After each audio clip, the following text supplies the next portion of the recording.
think the president showed tremendous leadership today. We have to talk about this. Even it's a time of mourning and a time of healing, as the president said. Were you surprised at how strong his comments were on gun violence? I was surprised and disappointed that the president obscured the obvious racial dimensions that begged relief and address. Here is a look. If you look at the descending order of greatness of nuance there, Bernie Sanders talked about the ugly stain of racism, Hillary Clinton, who talked about race, guns, violence, and division, and then President Obama, who, oh, by the way, Martin Luther King Jr. talked about this, but then he talked about hatred across the races. Huh?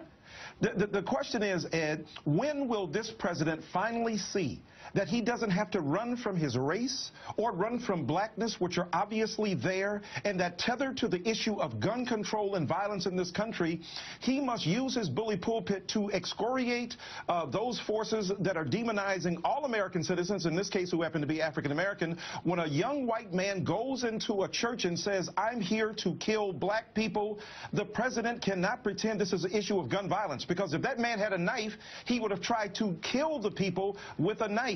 It doesn't matter the implement, although of course it makes a big difference in terms of our gun control issues. It matters the hatred in his heart to do away with these human beings. And I think, again, what we need is upfront leadership that articulately addresses the issues at hand and that shows how they converge together, not separate them in a kind of bifurcated, or if you will, schizophrenic existence.